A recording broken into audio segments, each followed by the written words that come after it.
Hey everybody, welcome to the latest episode of Candy Corn Cinema. We are joined by two very special guests today. Right now, Mr. Mark Reilly and Leia and Chris Ingle. We're here all to talk about Superman and Man of Steel. And I couldn't think of a better person to talk about these two movies with than this man right here, Mr. Mark Reilly, who's wearing a Captain America shirt on a Superman podcast.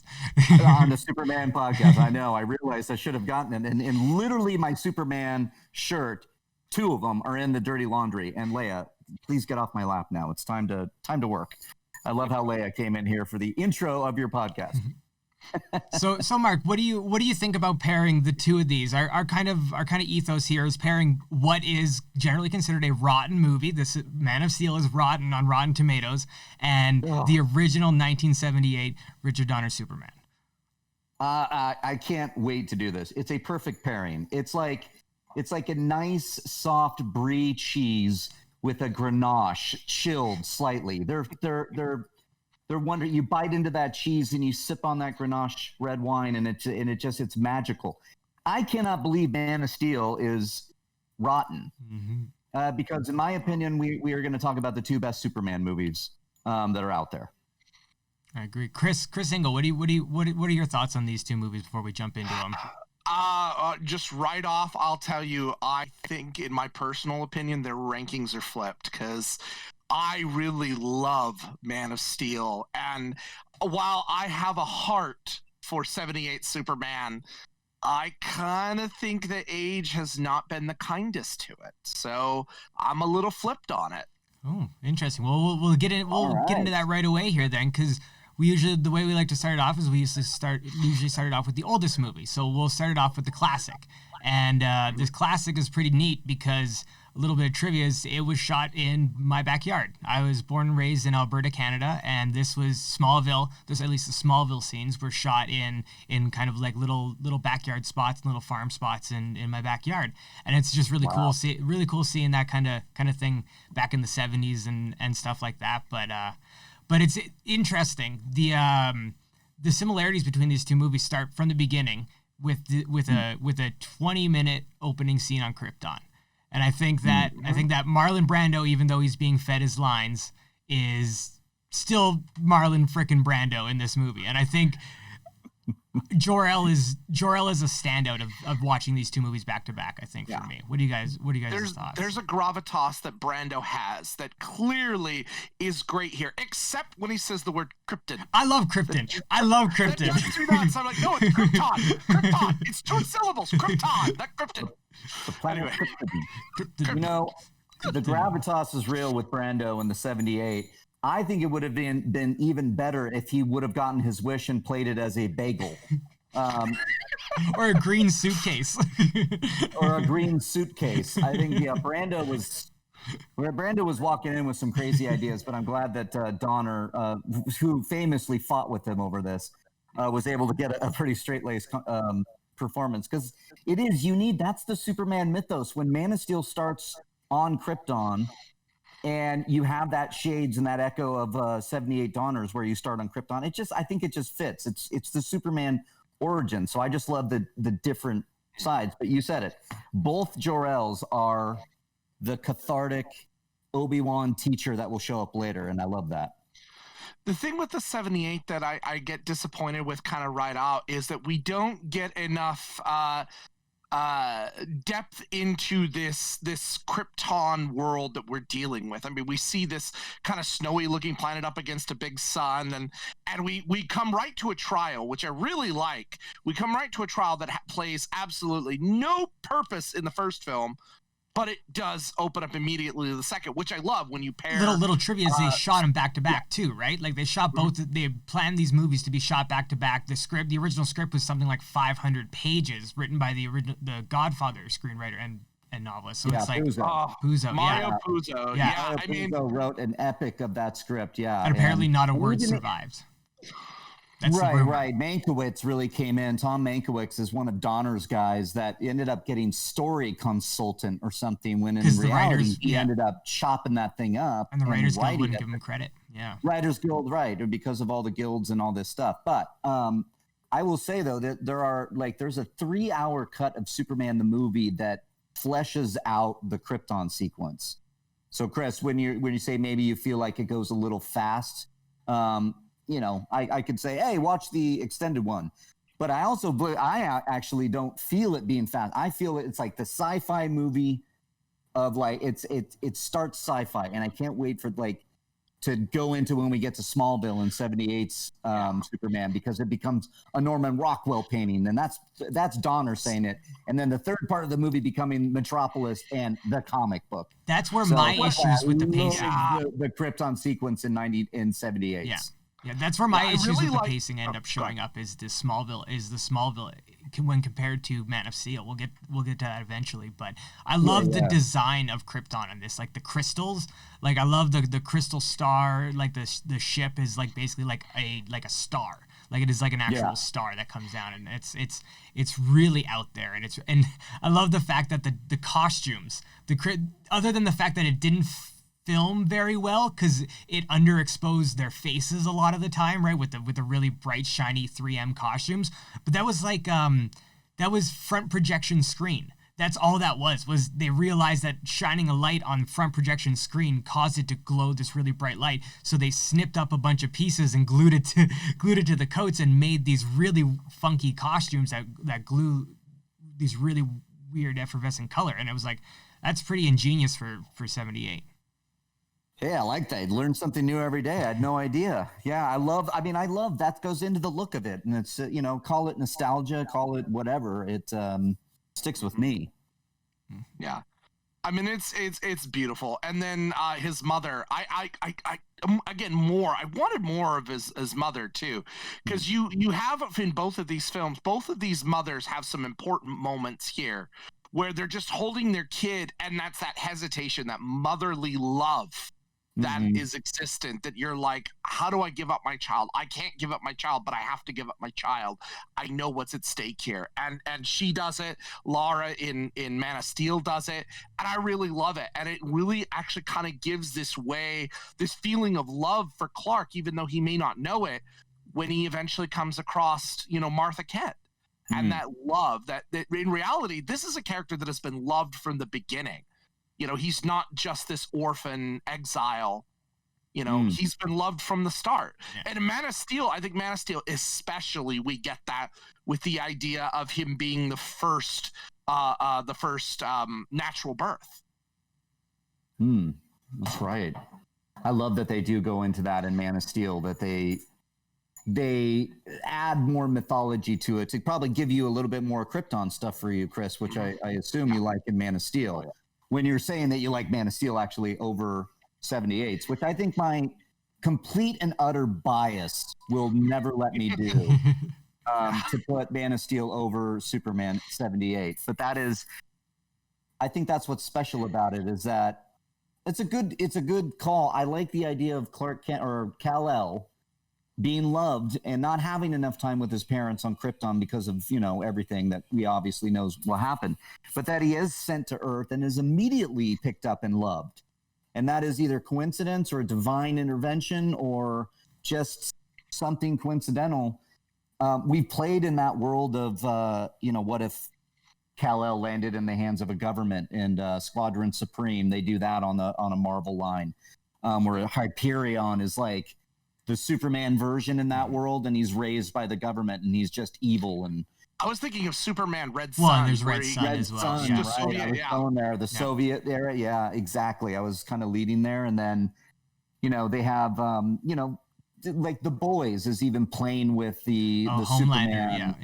Yeah, Homelander, an amalgam. I'm wearing Captain America. It's funny. I believe it's an amalgam of Captain America and Superman, and that he's basically controlled by corporations. But yeah, I never thought about that, Chris. I love the idea that he's picked up immediately and loved. And so Cal just feels that motherly instinct, which I find also now talking about it, when you have Superman losing in many cases, you're losing your earthbound father, and but you're gaining your Krypton father in like kind of like a conscience or it's an interesting thing. He loses Jonathan Kent, but then he gains Jor-El in visions from, the crystals and whatnot. Yeah. And Martha is able to live through both versions, so he's able to have his mother, his Earthbound mother, but he lost his Krypton mother, Lara, and never talks to her again. It's interesting. Yeah. Actually, in Superman 2, he talks to her, though. Yeah, he does in Superman 2. Yeah. And that was something that I feel Super 78 did really well, is what I call it's the training montage, this development of knowledge and passage of time. I do really feel a passage of time. Something in films today, too, especially sometimes you don't have a sense of time. I was going to say, I felt the passage of time. Like, what? This movie takes its time, whether it's going from Krypton to Earth, you feel time. And then his training montage with Brando narrating different aspects, you skipped over a good like 20 or 30 minutes there though, like of what's his name? I looked it up. No, Jeff East, because we get a good 20 minutes of Jeff East dubbed by Christopher Reeve, just kind of being young Clark Kent. Awkward Clark. Yeah. And it's not bad, but I think that this is where the movie, it's more of a time thing, I think. Like, it's more of how movies were made at the time as to opposed to now. Man of Steel, they took that kind of the same ideas, but they spread them out throughout the movie, right? They put interstitials throughout the movie of flashbacks to Clark Kent instead of just having a 20-minute set piece at the beginning of Clark Kent going through his awkward teen years, which I felt kind of slowed down the movie until Christopher Reeve shows up and starts Supermaning the place, right? Like, it feels like almost like it's two movies. It's Superman 1 is almost two movies put into one. Well, I think what's different is the time eras than the two filmmakers involved, right? And I would say Snyder was thematically painting a picture of Superman using flashbacks, and Donner was doing a more bold operatic presentation that is very theatrical. He even opens the movie with curtains. Yeah. You're in a theater. You're being told that you're going to sit here and make believe that a man can fly. That's the whole marketing campaign. That comic book narration opening actually is a really genius thing. And I completely forgot about that. And I have to mention it, the epic John Williams score hitting you right out of the gate. I love that opening Superman theme. It is my number one favorite musical theme of all time. It is. That's exactly my point. That is a theatrical presentation. That's when you sit in the theater for live theater, the orchestra warms up, and then they give you all the themes that you're going to be hearing throughout the live theater production.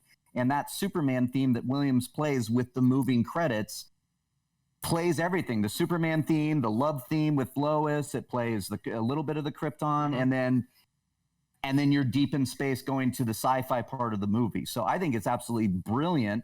But then I go to Man of Steel, and I love the way that they handle going back in time to learn about Clark in parallel pieces of what he's going through, wandering the Earth as the all-powerful man that he doesn't know where he fits in.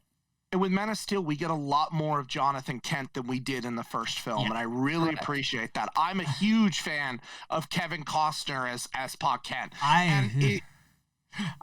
He's so loving. You can see the love in him, and the pain it pains him when his son is in pain. Yeah. You see that, and the choices that he's having to make. Should I have let him die? Well, maybe. There was a lot of criticism about that scene, and yet I understand that as a parent. Like, if it meant protecting my child, would I have probably have said the same thing? Yeah, well, this is a guy that doesn't want to see it happen, but at the end of the day, this is his only son. The movie makes the point that he is wrong in that point. Like, the movie makes the point that he had a reason to keep him hidden, but the fact is that, like, he kept him hidden, and that held a weight down on Clark that couldn't have been lifted until he was able to save somebody and, like, actually fulfill his purpose. It was a detriment, unfortunately, to Clark that his dad held him back, I think. And it's different than the 78 Superman, where it's like I thought that I really love Glenn Ford in the 78 Superman. Like it's like he gets like 5-10 minutes, but like it's so like it's super powerful and it's super sad. Like I was tearing up when he died in it, but Kevin Costner, it's more like you can't. He could have saved. That's the thing. He could have saved him. You can't, like, if it was something where it's you couldn't save Kevin Costner, then maybe. But like, look at it's a little thing. It's interesting the way that they play with the death of Jonathan Kent in both movies, because one is Superman absent, because one, Jonathan Kent in 78 dies of a heart attack, and it's kind of like a foreshadow to the end of the movie itself that he can't play God in that moment and save him, because he can't go in there and save his father's heart. But yet at the end of the movie, he plays God and he reverses the world to save Lois. So Right. he could have essentially done the same thing. But we'll get there. We'll get there. Yeah. Man of Steel, That's a trigger for me. Yeah, and a lot of people, I know. But Man of Steel plays with that no, and the letting him die is a whole bigger kind of examination of what Jonathan Kent meant in either movie. I still love what they did with Man of Steel. I love that he did do that it did follow all the way through to his death, because I think it really represents truly what our world is today. Yes. And even back then when it came out, that if somebody like that showed to be real, the government would attack and or try to take away and or take Ma and Pa Kent away, to examine them, it would be awful. Yeah, to be clear, I don't like the decision he made, but it works for the movie, right? Like in the world, I would be like, I'd be like, God damn it, Dad, why are you like, why, like, no, I want to save these people. Like, this is not the right decision. I guess I'm feeling a little empathy for Clark here. Like, I think that's just it, right? Like, it's just like he wants to help. Like, that's all. Let him help. I really love what Russell Crowe had to say though about this, because Russell Crowe makes a comment to it when Lara is kind of countering him, like, is this wise? He's going to be different? You know, what if they find out? Well, what are they going to do? He goes, what are they going to do? They can't do anything to him. He's going to be like a god to them, which is similar to something Brando says too. And that's the reality, is that Jor-El knew exactly what he was doing and where he was sending him to. He knew what was going to happen. Pa Kent does not have that knowledge. And so all he has to do is go off of his heart. And the reality is that the man Clark becomes is because of the Kents. He has his powers and all that, but you take his powers away, he still is Clark Kent at heart. And in Superman 2, you really see that when he gives up his powers, you still see the kind of man that he really is, even without his powers. So Superman is the Kents, not the House of El. You know, so Jonathan Kent is the linchpin in all this. Him becoming who he is irrelevant to his powers and the sci-fi and all of that. The man he is to become is because of his father, which, when you think about when this original story was written by the Schusters, you know, the idea of that father figure, that very male presence, was huge. That was the belief in psychology at the time, that you needed a strong male presence to become good, and, you know, all of that. And so that was written into 78, and it kind of stuck.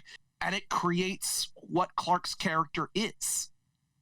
I love that. I would even add to it that it's family. I mean, Jonathan really, in both movies, they're going to go the father route, both defining moments of death for Clark.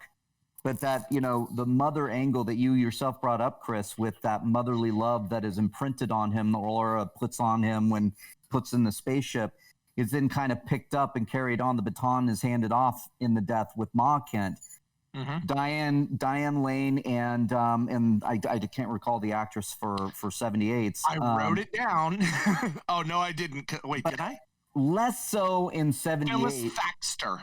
Okay, less so in 78 because, you know, he kind of moves on. He leaves Ma right as Jonathan passes, you know, and he goes on his walkabout, so to speak. He does the Jesus wanders the earth kind of thing, and becomes Superman finally.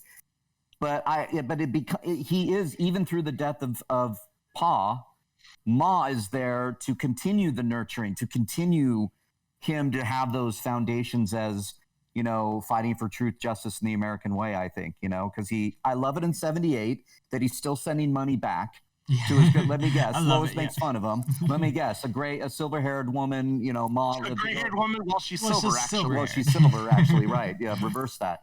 And then Diane Lane becomes a big character in the Zack Snyder universe, is that she is there for counsel. She is there that triggers Kal-El. Don't hurt my You mother. think you can threaten my mother? In Man of Steel, you know? That's so good. That family unit that yeah.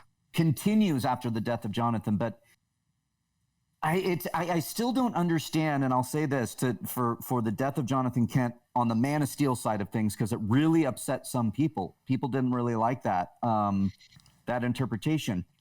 And to that I say it's a movie. And it is a telling of a story that is kind of like, we know the story of Superman, us sweaties who love Superman. I think we know that there has to be the death of Jonathan Kent in order to tell the Superman story. And that when he finally does die, this was the interpretation that Snyder went with.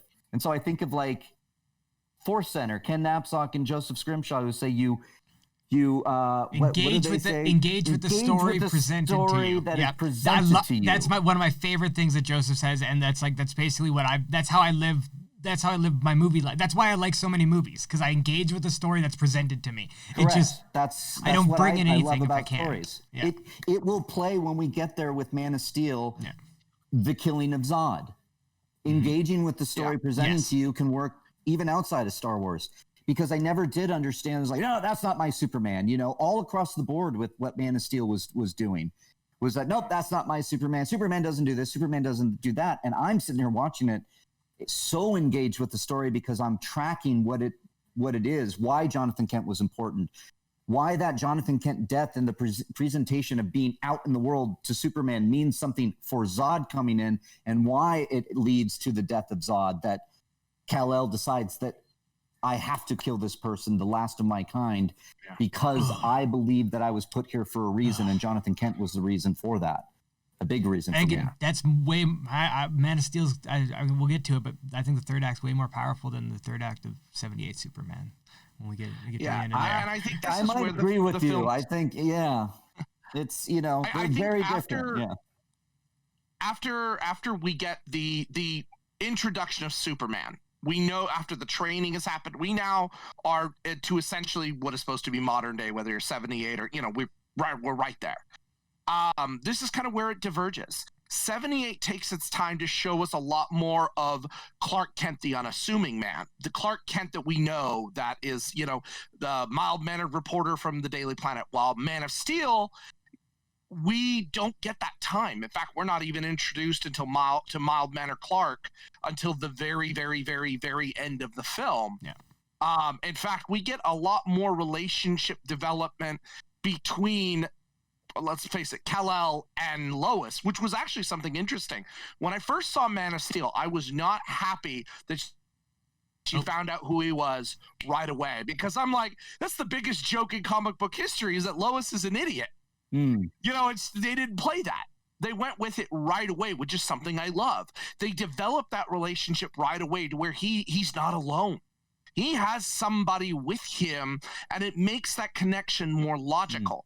One of the things I don't like about 78 is Margot Kidder. Margot Kidder actually kind of gets on my nerves. I bought the Superman collection years ago when it was in that silver tin, and it's Superman 1 through Superman Returns, and I love this set. One of the special features it has is the screen tests of Kidder and Stockard Channing, right? Stockard Channing, I believed so much more than Margot Kidder.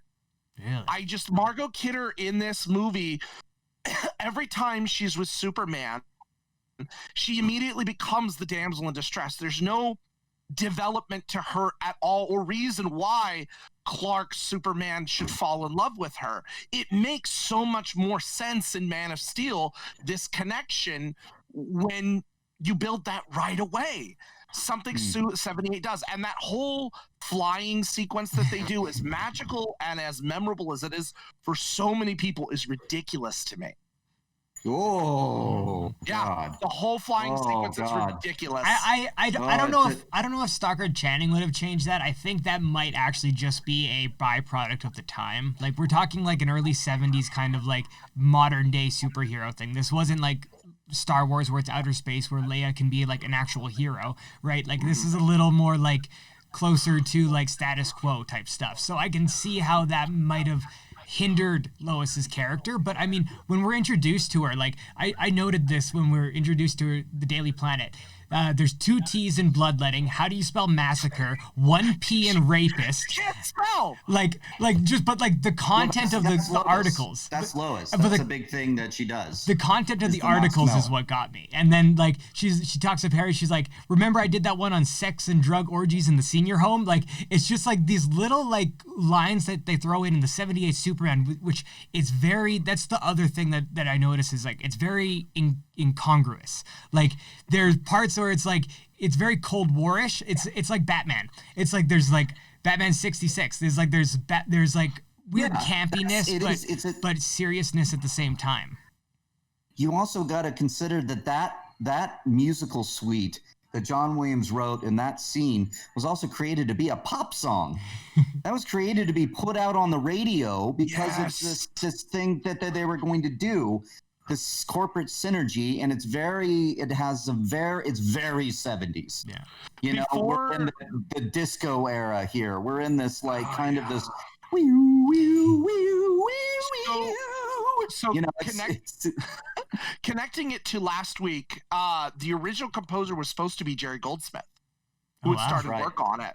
And Goldsmith had written this pop type ballad that Margot Kidder was supposed to sing. When John Williams came in, Richard Donner kind of went, no.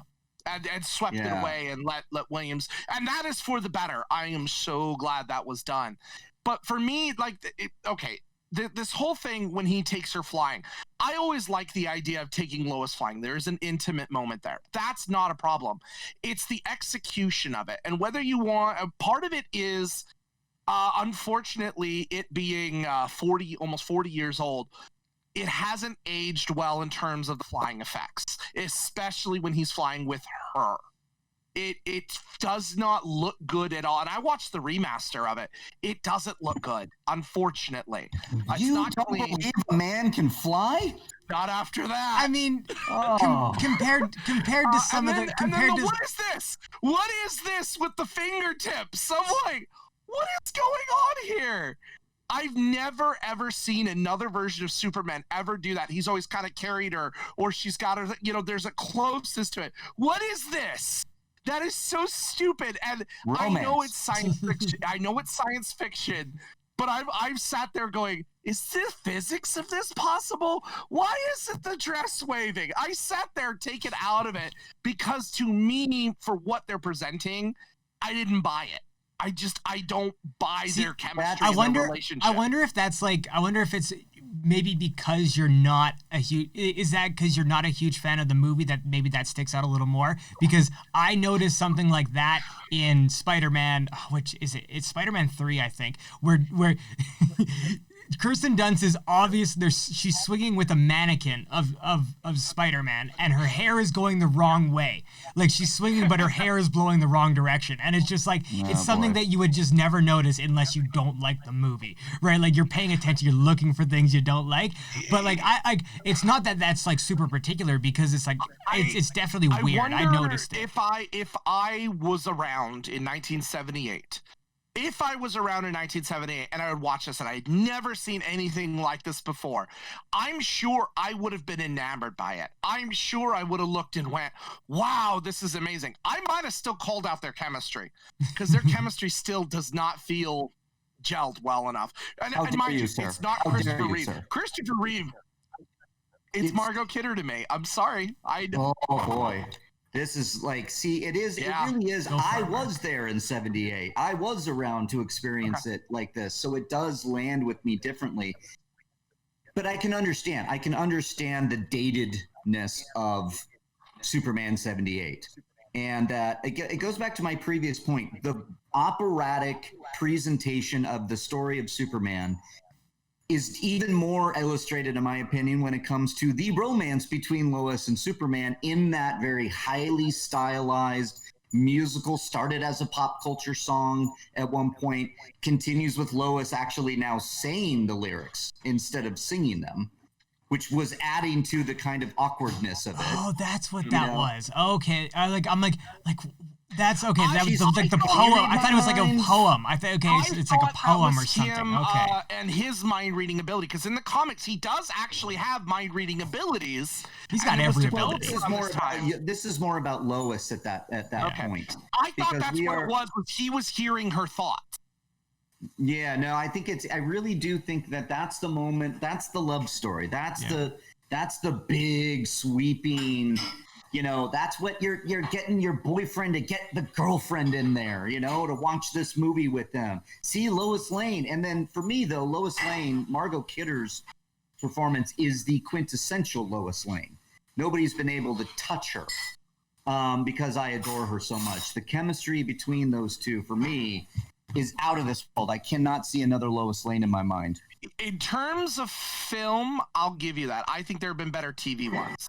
But in terms of film, I understand that. I just wish really Amy Adams. TV, but there's something about Lois Lane, Margot Kidder's performance that just, I don't know. Again, maybe it's sign of the times. Maybe it's magic. But it is something, that she was, Margot Kidder unfortunately was then underutilized the rest of the films, but the first two Superman movies, it's just magic for me. Yeah. But what good is a film without talking about its villain? We haven't even gotten to one of the two topped billed before even the movie's title shows up when the credits roll. I noted this down too. My next hot take on this.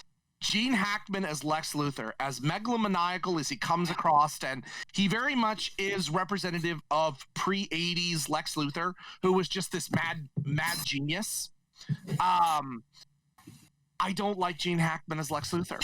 Oh, I like him. He's funny. He's funny. He's terrible. Like you youngins. Youngins. I'm in with the camp of it, right? Like I know, like I get the camp of it. Like it's the Miss Tessmacher, like the yelling in, and just like it reminds me a lot of, and I'm thinking of it just in the vein of Batman. Like this Superman could fit in with Adam West Batman. I could see them crossing over, and I can see that world, those worlds coexist together. It's just the silliness of them. You're talking a difference of a matter of 10 to 12 years here. So in film, so I understand. His master plan is to blow up the San Andreas Fault, causing an earthquake that will sink the western half of the United States, or the western half of California, in the ocean, thus creating new land that he bought up. That is right now useless, but will become beachfront property, and he becomes super rich doing it. Which, by the way, I'd like to point out is almost the same plot as a Bond film in the 80s that does this later. Is that one of the... steal it from Superman? Wait, no, not really. Was that one of the ones Mankiewicz also wrote? Because Mankiewicz wrote a bunch of Bond films. It was View to a Kill. Mankiewicz wrote a bunch of Bond films too. So I was not sure if that's one of his, but like it could have just been a Mankiewicz thing. It's almost the same, and I always laugh at that. He's like, nobody will know. But yeah, that's his master plan, and then his jumps to logic are just so strange to me as I listen to him work through, especially his figuring out of kryptonite. How do you jump from meteorites coming to, it's radiation that'll kill him? They immediately jump to it. And I'm like, I don't buy that. What's going on here? How did you get there? What? It's weird. Man, I gotta just watch 1978 Superman with you boys. Hey, I like it. Hey, I'm fine with it. All right, I'm good with it. Okay. I think it's silly. Like it is an operatic. Like especially with Otis. Like it is just like that is the tone of that. And like that's an issue with this movie, is that there's sometimes some tone issues with it, right? Like it's really going for the silly, and then like they kill Lois Lane. It's like, what are you doing, movie? Like it's a little weird. Yeah. Well, again, I mean, Lex Luthor and Gene Hackman, it's a sign of the times. Yeah. You know, that casting was absolutely a sign of the times. And, you know, the top 2 billed, as you guys mentioned, was Marlon Brando and Gene Hackman. You know, this is the French Connections Gene Hackman. So we're amongst acting royalty there, and he can do what he wants. I love his Lex Luthor. I know it's dated. I know it's cartoony. It's absolutely, you know, it's nonsense. I mean, look at, you know, the introduction of him. John Williams is telling you with the music that you're going to be getting this kind of stylized, somewhat bumbling, somewhat hysterical villain that, you know, greatest mind of our time, Lex Luthor. I really, I don't mind the character so much. I just felt that portrayal. I think Kyle put it right. It's definitely campy. Yeah. And it kind of doesn't. To be fair, I love Kevin Spacey in the role, which, according to this universe, is the same Lex Luthor. It's the same Luthor. So I really liked Kevin Spacey in Superman Returns. That was the highlight of that movie for me. But Lex, to me, it is very cut and paste. There is no other development to it. And I love Ned Beatty. Ned Beatty is the comedic relief in this as Otis. I adore it. I adore Ned Beatty. The whole ladder thing, that ladder scene where he moves, it's just, that's funny to me. And just to see Lex hanging there.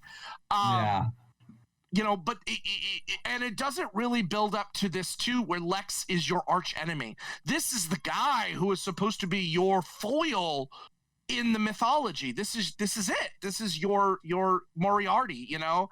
And the film doesn't do enough to give me that. And we get more later, but if we're supposed to look at one film by itself, it doesn't do a good enough job doing that. Well, I just disagree. I'm sure you do. I don't know. Yeah, the Lex Luthor overall plan in the first movie is so absolutely ridiculous. It's, you know, it's absolutely ridiculous, and again, then doesn't work when they try to essentially recreate it in Superman Returns. Honestly, he's the Joker meets the Riddler in this movie. Like, because he's not without any makeup, because Lex Luthor in any sort of comic book would not want to do that because he's a businessman. Like, in every single comic book, he is a businessman. Right? That's the thing. That trope did not come in until the 80s. And the 80s was all about business. Think like Wall Street. You know, that was what that was all about. So pre-1980s, Lex Luthor was just this genius scientist, where even in the Superboy comics, which is something that Smallville kind of expanded on, young Clark Kent and young Lex Luthor were friends. Yeah. Right. So this fits into the pre-1980 comic book. It does, but it is a little campier than I think it's campy as hell. And maybe because I was exposed to that 80s and 90s Lex Luthor so much before I saw 78. Yeah. I would admit that's why it feels a little odd to me. But the performance for me is just so much that over the top. But when you put it in a campy sense, then it works as a campy thing. Yeah. Yeah, I mean, it's like it's interesting having this conversation and bringing Man of Steel into it, and comparing the two, because it feels like, Chris, I mean, it really is every, the 78 versions that you're not connecting to. It's my same point over and over. To discuss with you is like, oh yeah, that is like the time, and it's like, it's the bold, sweeping, like I said, operatic presentation, theatrical presentation of the Superman story that, I happen to love because it's Gene Hackman. But then when you get to the Man of Steel side of things, Lex Luthor aside, because it's not part of that movie, but with Zod, the villain's totally different presentation, which, we can get to, which I love even more. Man of Steel is more realistic, more on Earth. This is what would happen. And that's why it drives me crazy when we talk about the Man of Steel finale of the buildings coming down and how it's, maybe he went a little too long on that, because I get it. But that is exactly what would happen if powerful beings were there. Fighting it out in the city. Then let's talk about the ending of 78, because I think that is something we both can agree on is the ending. How do you feel about him going Barry Allen and reversing time? It's, this is the thing about Superman 78, it is such a snapshot of its time. I say it over and over again, and same with me. It came into my life at this moment that defined me as a kid, and as I love it. And I look up into the screen of Superman, watching this man turn back time to save the woman he loves. Yeah, I'm all in. I'm all for it. And it does, in those moments, I remember specifically popping in the VHS of 78 Superman toward the end there, just randomly to watch the big climax, and watching Superman get mad and scream when he flies out of there. There was that scene. It's powerful. The whole setup to the ending, though, I really love, because it really puts Superman's character into focus. The reality is, what happens is Lex Luthor manages to get him into his lair, gets kryptonite on him, and he's dying. Miss Tessmacher finds out the two missiles are going. One is going to hit Hackensack, New Jersey, where her mom lives, and the other is Luthor plans. It's going to hit the San Andreas. She realizes my mother lives in Hackensack. Right. So she's looking at Clark foundering and drowning, and he calls out, Miss Tessmacher, like, help me. And she basically is like, you have to stop them. If I help you, you have to save my mother. You have to do it. And Clark at that moment goes, okay. And he makes a promise. And she's, you promise? Yes. And she saves him. And Clark, a man of his word, stops that one first. Yeah. He does that first, which costs him Lois. And I think that pissed him off for a moment.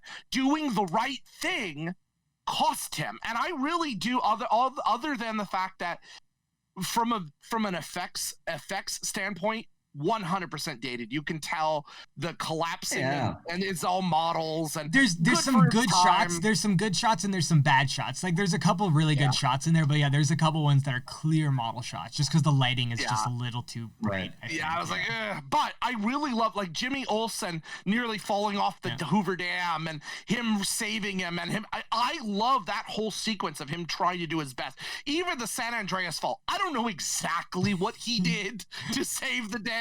I haven't figured that out, but he saves the day. All of that is to character to me, and so him getting frustrated and angry at the end when he's holding Lois, and it almost takes a quiet moment to compose himself, because he doesn't know what to do when he has Lois in his arms. He doesn't know what to do, and it seems like he's gonna fly away, and then he just gets and he flies away. And then you hear in the background, you hear Jor-El telling him, you can't interfere in the course of human history. You can't interfere with the course of human history. And he basically gives a big middle finger to Jor-El and says, no. And this is where that Ma and Pa Kent thing matters. And even Pa Kent said it, I know you're here for a reason. And it really resonates in that decision. As ridiculous as the execution of that is, the decision makes sense, and that's his human side, that love that he has, that he feels for Lois, and he saves the day. I don't understand it. Exactly. I think in a vacuum, taught him love, and that's why he decided to go against the teachings of Jor-El, his own people, because he is now, and in that moment of him reversing time, that's the most human thing Clark Kent Kal-El has ever done. Seriously. Can I argue he should be doing that more often? Yeah, will you save the woman you love? Will you, if you know that your mother, father, brother, sister, wife, husband, whatever is going to die, look at what Anakin Skywalker's doing. It's a very similar story. It's that you are going to break the rules to save the people you love. It's a very human emotion. Now, whether or not you're going to buy into Jor-El, you can't do this, or like, a Jedi can't love, and all those things, that's what the good story is. That's the conflict. So I like it as a representation that is the most human moment for Clark, and he's able to access his godlike powers to make it happen. I mean, Barry Allen can run fast enough to go back in time. Why can't Superman fly fast enough to go back in time? I mean, it's like, I mean, as a comic book fan, I don't want to touch that debate right now. But I mean, that's a big problem. But it's like, in the vacuum of the movie, in the vacuum of this version of the movie, it works. Like, it works for me. Like, and that's the thing. Like, I don't know why, but I have such an easy time divorcing separate versions of things. Like, I have no issue ever with a remake of anything. Like, remake Star Wars for all I care. Do it. Like, if I like it, I like it. If I don't, I don't. It'll never change the original Star Wars. That's the point, right? Like, the other ones will always be there. That will never change. There's just going to be a new version of it. Like, it's just, yeah, I just think this works really well. I think it works surprisingly well for the version of Superman that it is. Yeah. But yeah, I agree with that. Yeah, and then it ends all happily. He flies off into space. Actually, I like that closing shot. He flies off, and you see him flying over the planet with the Superman score going, and it's really that positive ending. And I really like that about this. That at least for that 30 seconds as they end it, it leaves hope, which ties into Man of Steel. This idea of hope, and I really like, because above all things, that's what I believe Superman is. He is hope. He is a hope that we can be better, which, that the Marlon Brando speech that he gives, one of my top 10 favorite speeches of all time, they can be a good people, Kal-El, they wish to be. They only lack the light to guide the way. For this reason, above all others, I send them you, my only son. Mm-hmm. It is that little bit of a Jesus motif, but this idea that we Superman need is super hope. Jesus, yeah. Yeah, we need hope. We need a symbol of hope in this world, and Superman is to represent that. And Man of Steel, and I guess it's a nice transition into Man of Steel. Man of Steel tends to hit on that a little bit harder. So Man of Steel, much newer, the start of the DCEU. Zack Snyder directed it, Hans Zimmer on music, written by David S. Goyer. Rotten Tomatoes lists it as a 56%, which I think is egregious. I think that's way too low. Way too low. So we kind of talked about. Go ahead. Sorry, you're doing the same thing. We kind of talked about the Krypton stuff at the beginning, like kind of talking about some of the similarities. But I kind of want to bring up one of my favorite things that I noticed it a couple times ago, right before we talked about, because I watched this before we talked about Batman versus Superman and the director's cut, Mark. When we did that podcast, I watched Man of Steel as well, and I just I love the H.R. Giger, the Ridley Scott alien design of Krypton in this movie. Like, it's one of my favorite things, is that, like, this techno-organic, just kind of like invasive species, because that's what Zack Snyder makes the Kryptonians, because they have these outposts that that suck worlds and change them and terraform them and make them into their own kind of things. He makes the Kryptonians more villains in the sense, and Jor-El is this ultimate hero trying to make them better and make the history of Krypton better. And I think it's just it's wonderfully done in the production design alone in this movie.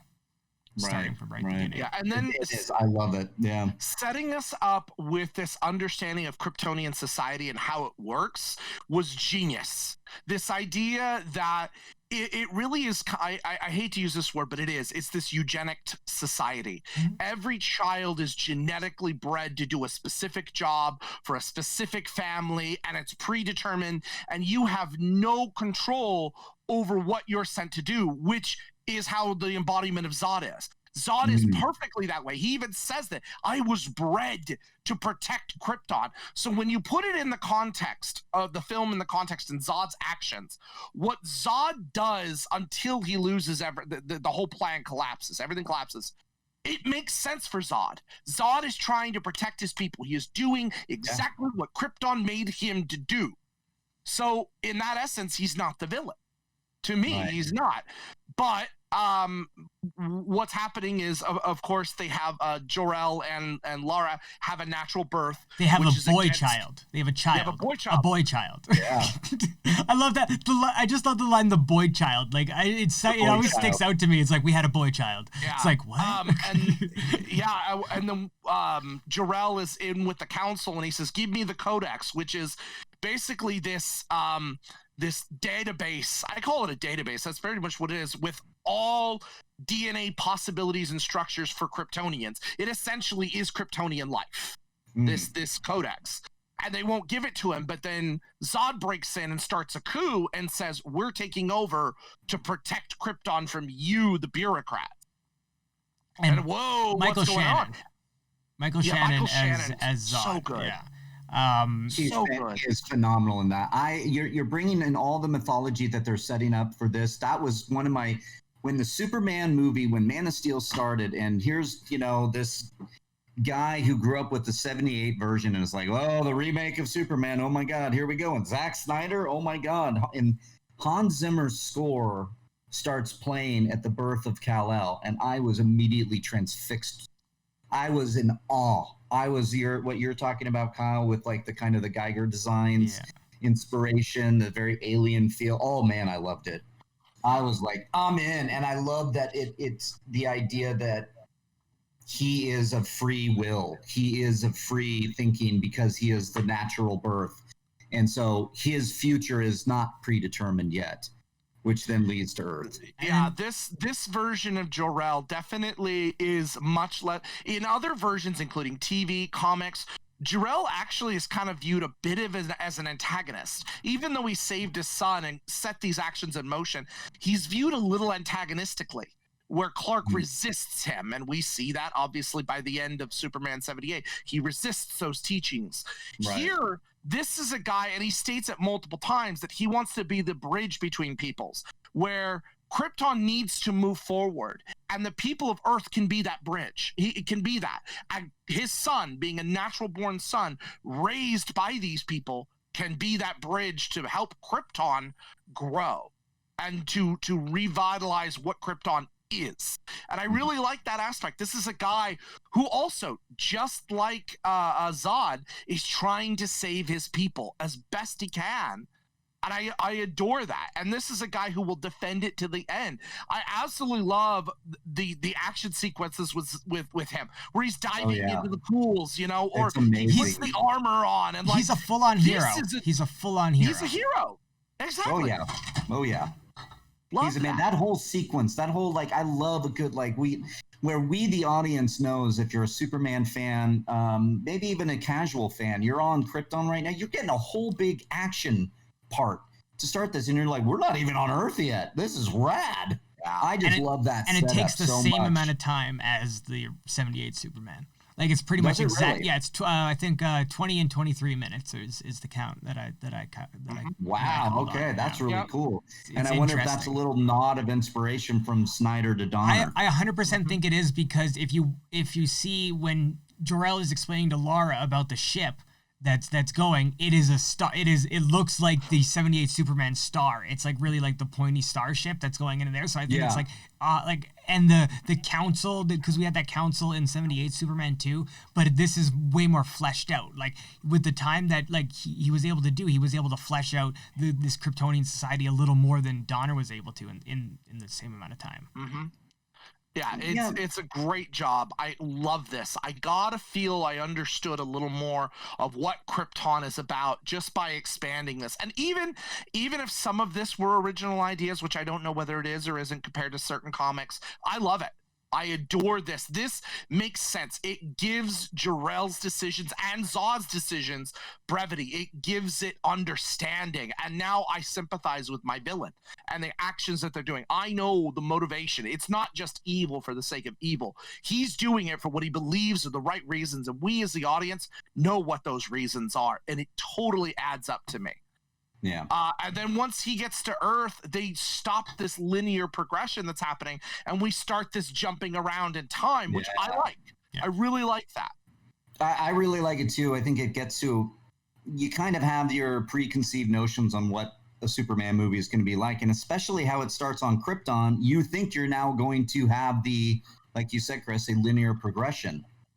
But nope, we're jumping around, and I think it's very fresh. And I like that form of storytelling to kind of parallel what he's going through, and he's flashing back to the lessons he's learned from his parents. It's great for me. Mm-hmm. Yeah. Actually, it's really good. I think the first thing they jump to is him on the boat. Yeah. Is it him on the boat? Well, yeah. He gets you get young Clark first, I think, in his school. Do you? I think you do. Yeah. Right. Before. No, I think that was right after. It's in between, because he gets out of the water. He's in the water, and then the memory flashes back. Yeah. So it's the oil. He saves people from a burning oil rig and gets knocked in the water. And then it flashes back to him as a child in class, and they're talking about Kansas history. And this is where we start to see his powers are developing, and he can hear things and see things. Everything. And this has been done before, but I really like this little kid. I don't know who it was. We won't see him again, but just the pain that this kid is feeling. You buy that. And then he runs out of the classroom, hides in a closet, and he's trying to shut out the world, and he can't. Everybody's bothering him, and it's all of this. And then Ma Kent comes in and is able to talk him out. And there is that first instance of that human love that we talked about. And this does it so much better than the 78 did. And I love the Ma-Pa relationship in 78. I do. This builds that even better by just giving those moments of motherly affection. And I think they cast the kids a lot better than they did Jeff East, because I think that Christopher Reeve definitely could have played a young Clark Kent. Like, he could have, like, while he was bulking up for the role, he could have played the early Clark Kent role, because he shows in the transformation scene when he just stands up how much of a change he can make in his physical appearance and his voice. So it's like that was something else I didn't get to mention about 78 real fast that I love about Christopher Reeve is the transition between Clark Kent and Superman. When he's in Lois's apartment right after Superman leaves and he comes in, I didn't even notice it until I watched it last night. He's sitting there as Clark. He's a little bit hunched, not much. And he's a 6'4" man. He says he's 6'4". He actually is 6'4", or was 6'4". Yeah. But he's sitting there slightly hunched. He takes off the glasses. And he stands. It's just... You see his confidence and his posture change. I never even noticed that little bit of posture change. Really? Wow. Beautiful on Christopher Reeve's part. Oh yeah, it's the gift that everybody uses when you talk about 78. It's you show it. It's amazing. We don't get enough of that transition with we don't get enough real Clark Kent Superman time like we do with 78 in Man of Steel. We don't. It's mostly focused on this discovery and this growth. And like I said earlier, we don't meet mild-mannered Clark Kent till very end of the film. Like I said, I had a thought that was this Clark Kent is basically the Andrew Garfield Peter Parker. It's that simple. He's the cool loner Clark Kent. He's not the super nerdy Clark Kent like the original the original version. He's the cool loner. He is the updated this century version of it. And I think that Amazing Spider-Man was maybe a little too early. Maybe Amazing Spider-Man was a little too early for it, because like that is just like the loner stereotype now. It's like he was cool because he skateboarded in Spider-Man. It's like that, like that's not like if you were growing up in that age, that didn't automatically make you cool. You still needed to have friends to be cool just because you were riding on a skateboard. So I think that this Clark kind of like fits that kind of like solo kind of like loner kind of cool vibe Clark kind of does also the wandering thing here too. He's kind of going from job to job and trying to discover who he is. And then we finally in the next transition scene, we meet Lois Lane. This is a much more gung-ho Lois Lane. She even makes a comment that basically like what is it? It's not a good day unless I'm in a flak jacket or something like that. This is a woman who. Right. Yeah, I'm in combat. This is that kind of Lois Lane. She is not the damsel in distress like Margot Kidder was described. Right. Well, we meet her right off the helicopter, right? That's when she gets. That's when we meet her, right off the helicopter. Yeah. And she comes into this base where it's on certain soil, and the U.S. government has been not wanting people in there, but she managed to get away with it. And we also see a very unassuming Clark kind of hiding. We really see him, but he's just working. He's unpacking boxes and stuff. Yeah, he's kind of unpacking boxes and stuff, and it's very unassuming. What we find out is that below the ice, very far below the ice, that has been hiding there for what they say about 20,000 years. Oh yeah, is a ship. It's a ship, and Clark realizing what this could be, he manages to find his way there, and Lois sees him sneaking off, so she follows him, and we find out that this is a Kryptonian scout ship, complete with a Genesis chamber, which we saw the big version of on Krypton. Right. So I'm sure this isn't going to play into any kind of plot at all. You're right, yeah. It shouldn't. And at one point, they were also, I think, hinting that could have set up the Supergirl movie, but I think we're far away from that now. Yeah, that's not going to happen. Yeah, that's not going to happen. Yeah, I mean, right. Okay, so right at that point, when you get on the ship, Clark manages to activate the ship using a key that his father sent with his vessel, or his rocket. But right away, Lois learns who he is. Right away, she sees his powers in action, and when he saves her from an automated robot. Right away, she knows who he is, and she's trying to. So this starts her quest of trying to figure out exactly who she is. So she starts globe hopping, asking people, hey. Well, she knows Superman, not Clark Kent. Instead of meeting Clark Kent first, she made Superman first. She made Superman. Yeah. Yep. And I love that. Yeah. I love that.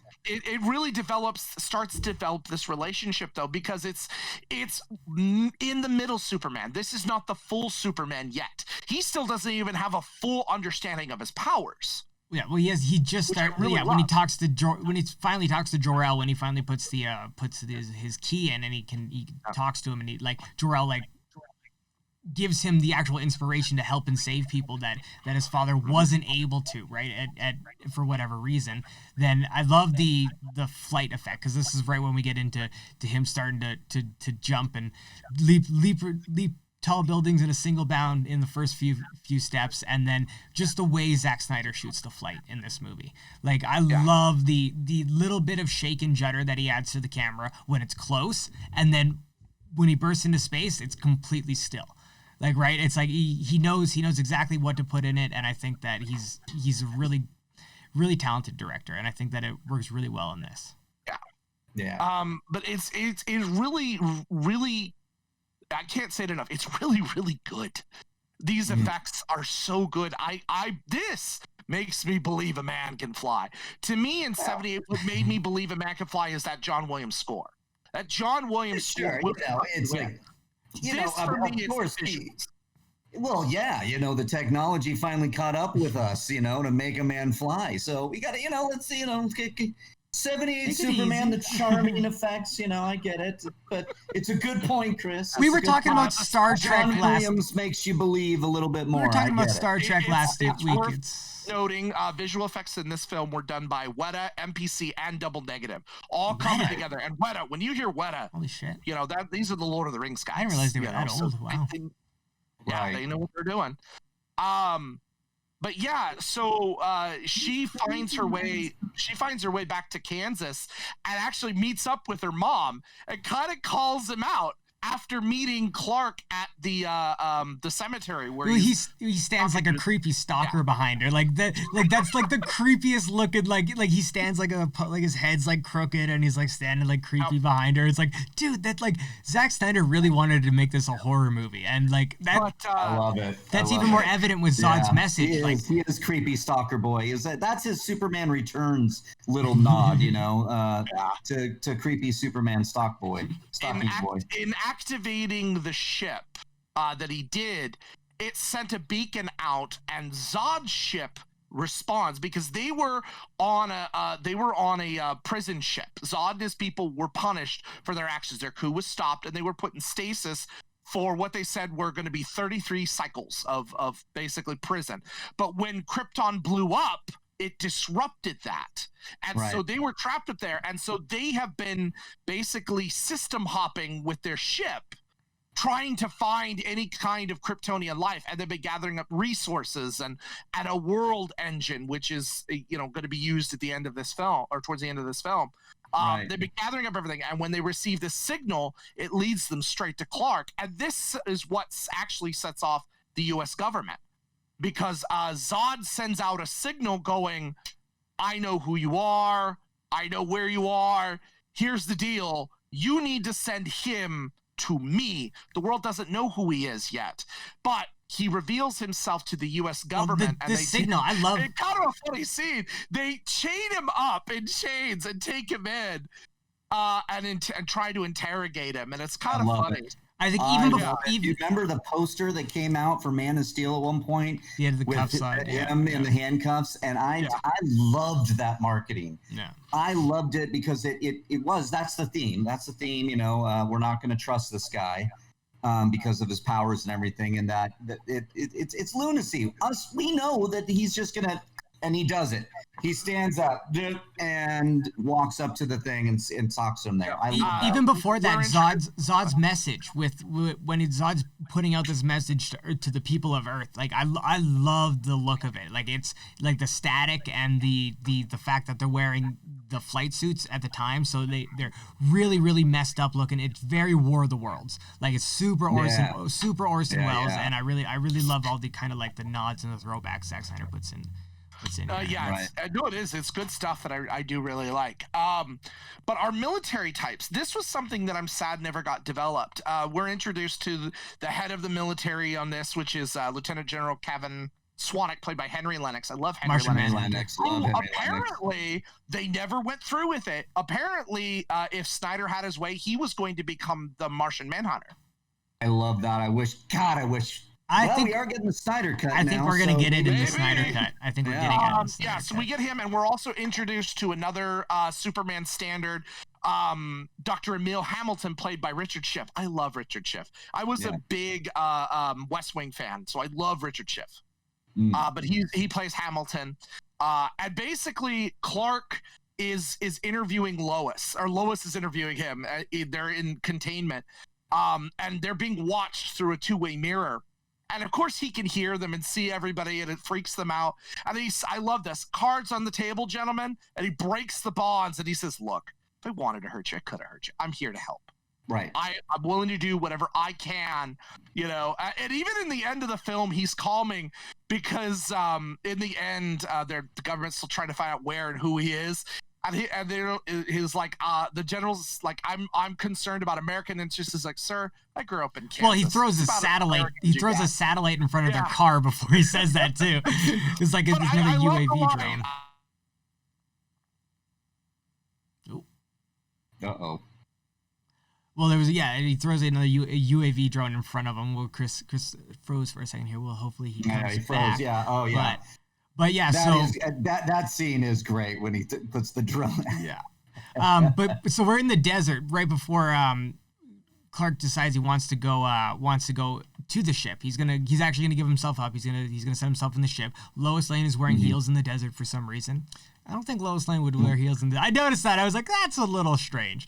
Well, they kind of picked her up, pretty fast. I guess, yeah, there, fair. No, that's fair. That's she fair. was working and trying to, she published her work, and then so I get it. When we get onto the ship, though, this is another part where I really love that the fact that we get Ghost Dad Jor-El. Like Jor-El as the AI consciousness helping out and helping Lois through the ship and helping Clark, and she's like, can you teach him and helping each other, and he's really Jor-El is like my standout of watching both of these movies. Like he doesn't get enough love because I don't know if you watched Krypton at all, the TV show on Sci-Fi.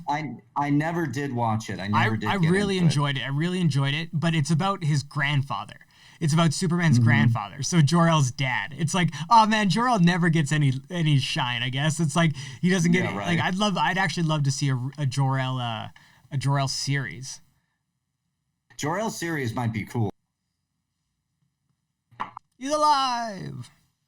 Yeah, alive. He had a weird quick power outage and I lost my router disconnected. Oh, no. That's okay. I am now on my hotspot. So. Nice. Okay. Where the hell was I? I don't know. Okay, we were just talking about basically we were just right into the ship and the fact that Jor-El coming back to save Clark and Lois and help them out, and he's really awesome. And the fact that basically this leads into the ending of the movie, right? Like this big gigantic action scene where we fight a bunch of Kryptonians that are in clear engineer suits from Alien, and and we get that great line Clark when Zod does threaten Martha that you cannot, how dare you threaten my mother, and as he's plowing him through the cornfield, just bam, that's what I love. Oh, yeah. So great. Yeah. And then the weirdest product placement I think I've ever seen, because this company is horribly out of business now. Like, I'm pretty sure this was like the last worst financial decision they ever made, was Sears sponsoring, being at the very height of the army denouement of trusting Superman. Like the army now trusts Superman right in front of Sears. By Sears. Like, it was just like, I thought it was wow. IHOP. I thought IHOP was what you were IHOP's mentioning, good, or 7-Eleven, or any other number of ones they threw Pete in Ross there. working at IHOP, yeah. It's like, oh man, give my boy IHOP Pete Ross, give 7-Eleven in the background, yep. Give my boy Pete something better to do than IHOP, man. Yeah, but yeah, that's pretty. The third act here, they discover through Clark's blood that his codex, the codex of the Kryptonian people, is ingrained in his cells. It's digitally written into his cells. Yep. So they need his body to extract that. So Zod goes ahead and he goes to the scout ship, which has the Genesis chamber. He's going to go get the scout ship, while the others release what they call the world engine, which they found on another planet, which is a terraforming device. It's going to turn Earth into a new Krypton. Thank you, Marlon Brando. Now I'm saying Krypton. It's going to turn it into a new Krypton. So they release it in the Indian Ocean, and then it, on the other side, lands straight in Metropolis, and it starts another beam that's, starts to happen. Clark manages to escape the ship. So does Lois. He saves the day. Yeah. And he goes to the Indian Ocean to go ahead and stop this world builder, while Lois and Dr. Hamilton actually come up with a genius plan. They're going to take Clark's rocket in Kansas, which has the same type of power drive that this big ship does, and collide them with each other. And their drives are going to create a singularity that'll suck them all back into wherever they go. Perfect. Cool. So Superman goes down. Now here's the problem. The world engine, as it continues to expand and grow, turns the environment around it into Krypton. This is something that was a little confusing to me, because in the comics, in 70, all of it, we know in Superman mythology that his powers on Earth are because of the yellow sun. The yellow sun is younger, it's brighter, it's a different, he's got a denser molecular structure. So in a lighter gravity environment, he can do things like leap, fly, things like that. Here, they don't quite use that. They say it's the environment, and they even make mention of it on Zod's ship, because the atmosphere is Kryptonian and it saps his powers. That was a little odd to me. It was very different from the normal mythology. It's a little thing, but it's definitely anti what has been established in Superman for generations. It was very different. But his powers start to weaken as he fights this thing, and he ends up at the very bottom of it with the beam kind of hitting him full force. He Spider-Man's him. Yeah, Zod made mention, or not Zod, Jor-El made mention earlier that he would be able to grow and to find the true nature of his powers, that he would be able to test his limits. And here's where he does that. He does the fly straight up through the beam and destroys the planet builder, you know, in that moment. And very Superman-esque. I like on the other side of the planet, when we got the cargo hold, we do get a Wilhelm scream out of the cargo pilot that gets kicked out of the get out of the cargo hold, and it's so clear and it's so present, and I laughed. I love that. And then when they collide together, we lose Emil, I'm pretty sure, because I'm pretty sure he was on the... Yeah, we lose Hamilton. Yeah, we lose Hamilton. And Lois falls out, and we get a Hercules moment We get Hercules saving Meg from the Fountain of Souls as they're trying to pull away from the paradox here.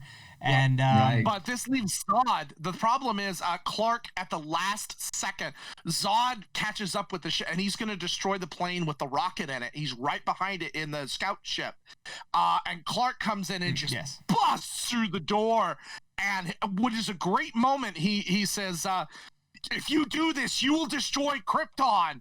And Clark's already got the glowing eyes. He's ready to destroy it. And he backs down for a second, thinking, no, he's not going to do this. And then he goes, Krypton already had its chance. And he uses laser eyes and he blows up the entire... This isn't more more like it just matter-of-factly even. It wasn't like he was angry about it either. It was just more Krypton had its chance. Like, this is not the way to do things. And it's like still badass.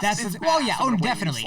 And definitely. And it keeps showing that like the way Clark tried to do everything. Like he's like there's at no point did Clark ever really want to have to kill Zod until he actually had to. Like until he was entirely sure that was the thing that had to be done. Right. This becomes that moment where Zod, now that you really get into that character moment with Zod, because all hope of the Kryptonian Genesis machine has been destroyed. His people are gone. He can't have a new Krypton. It's just him and Clark now. And now Zod is discovering how to use his powers as well. Same powers Clark does. And he's a trained soldier. So he adapts a lot quicker. But as he gets down into what I call the final matchup between Clark and him, he's lost it because he's lost everything. Yep. Krypton, as we've said before, designed him to be a soldier to protect Krypton. He now has nothing to protect. He has nothing to hold him back. And all he has is his emotions and his anger and his grief. And he loses it and goes on a tirade against Clark. And they start destroying out the city together even more. And it makes sense for Zod to go after the people that raised Clark, the humans that raised Clark, because that side of him is what destroyed Krypton. It makes sense as a villain. I love that. Yeah. And they get in this epic knockdown, drag-out fight with each other that culminates in which is essentially Grand Central Station. And they're in there fighting, and Clark gets him in a headlock, and he's like, "Stop!" And his eyes glow, and he starts a heat beam straight ahead, and there are humans right next to him. And he's a young family, over and kill him. And Clark's like, "Don't do it! You don't do it!" And Zod's gonna destroy everything Clark believes in. Don't do it! And you see the torment in Clark's eyes, please, because Zod is the last of his people. Yeah. Zod is that last connection to who and what he is, and it's going to kill him because he's never killed. That's another thing. He's never killed. He's only protected and helped people. And, it just that one moment where he gets that close to killing the humans, he snaps Zod's neck, and it's over. And he gives out this frustrated scream, just this, ah! It's tragic. I love this moment so much. It really is. I think it's the culmination of what Snyder was trying to tell us that, and his decision is that he would rather choose his human side, much like 78 was his moment of turning back the world, was his most human move. I think this was another kind of moment for our Kal-El in this Man of Steel, that he chooses the human side. That's why I've always loved this moment, is that, but Superman doesn't kill. Did you watch the movie? It's not that he wanted to do this, it's that he had no choice. And that is the most cathartic, powerful moment for him. Not cathartic, really, but that he chooses to do this. And because he has no choice, it's just such a powerful moment that I just don't understand why some people don't like it. It is the thesis of the entire movie. He is a human. He is grown here. That is who he is. And it's just, he cannot abide by wanting, like, this whole scene, we've been wanting something like from Superman. Ooh, bring it up, Chris. Uh-oh. But I love the neck snap, and then that leads us into the basically that little ending that we talked about with the satellite. Yeah. And I noticed the airman there also had a patch, and her name was Ferris. She's Captain Ferris, so that's Captain totally Ferris. like So that's we got totally the Carol little Green Ferris. Lantern connection. Yeah. And I did love that, and I do love. I think it's a really nice kind of epilogue, so to speak. Is that it's like I'm from Kansas, I'm as American as you're gonna get. Like I'm which gonna is turn so, which you. they can't wrap their head around, and I love that kind of juxtaposition of it. Is that he's like, no, I'm from Kansas. Yeah, he Like, might be an alien, but he doesn't know anything but that. They don't understand that, but that's a great little moment, and I like the welcome to the planet. Oh man, welcome to the double entendre. I love the idea of Lois Lane knowing that Clark Kent is Kal-El. Yeah. And it does reverse those expectations. We don't have to, and that's another thing that got into, the 78, the charming 78 that led into the 82 when it came out. Was it 81 or 81 with Donner's second one, where he can kiss Lois and make her forget he's Superman? I mean, Yeah. So I like that that's out the window and that Lois Lane knows Superman's true identity at the end of this movie. We also have to mention Lawrence Fishburne as Perry White. Oh yeah, we haven't mentioned him. He's fantastic. I love Lawrence Fishburne as Perry White. It's just a nice little touch, and Perry White even gets a moment in here beyond just the editor, as the city's coming down, and his assistant or whoever it is, I don't even know. She's trapped under the rubble, and the fight's going on around him, and he's trying to reach in to grab her. She's just an intern. She's just an intern. Yeah. Just an intern. Yeah, they make note of it later. Is powerful because I would say that's Perry saying we're going to die right now. Yeah. We're like, here, hold hands. But we're going to be together. A very human emotion. We're going to be together on this. It was a very kind of moment that's not really talked about. I think it's very special. So I think this film does two things. Number one, it brings Superman rightfully into the new generation. This is the Superman people have been looking for. This isn't a guy fighting a rock. This isn't a guy fighting, this megalomon. It makes sense. It's action filled. It's got those powerful character moments, things, and it starts a new film franchise, good or bad, whether you like it or not. It starts an entire new film franchise. So how do you feel about that? Because that's something Superman 78, I don't think, managed to be able to do, is to successfully create this franchise. Yes, we had 4 movies, but does it? Well, in 4 movies, I'm going to push back on you there. It did successfully launch a franchise. Yeah, now it was run into the ground, because I think the franchise started thanks to Donner, and the Salkinds and Richard Lester took it on a path after part 2 because Donner was able to shoot so much of it that you had a little bit of that flavor from Donner with Lester's kind of comical leanings. You get that look at Superman saving the boy in Niagara Falls and not showing himself. That's a very Richard Lester kind of moment, but it did launch a franchise. This one, though, I would say that it's actually reversed. Man of Steel didn't launch it as much as we thought. That 78 did a better job, because we went from reactionary Superman reviews to adding Batman into Batman v Superman and having less to do with Superman, and then going right into Justice League, Suicide Squad. And now, look, there's no Man of Steel 2 in sight.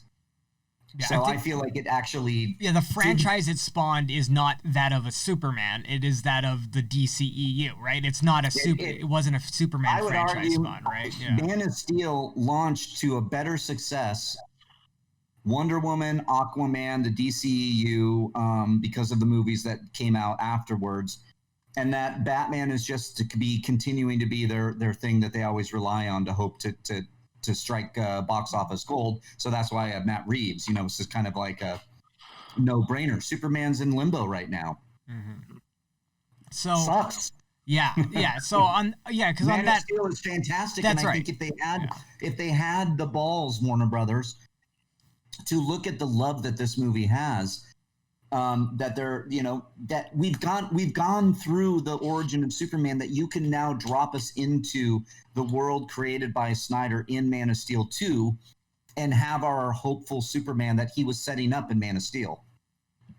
Yeah, and I think that that leads us right perfectly into our end here, where we talk about basically do we think that our rotten movie deserves to be rotten?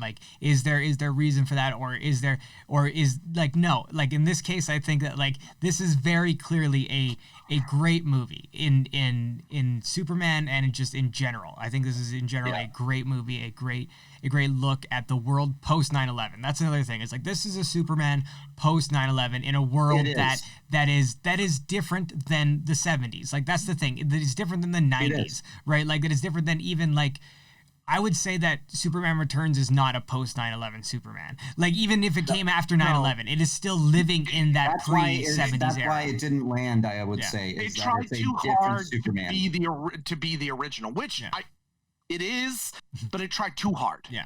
I think. Yeah. So, Mark, thank you very much for joining us today and talking about these two movies. That was awesome. Yeah. I love talking Superman, both 78 and Man of Steel. I'll do it.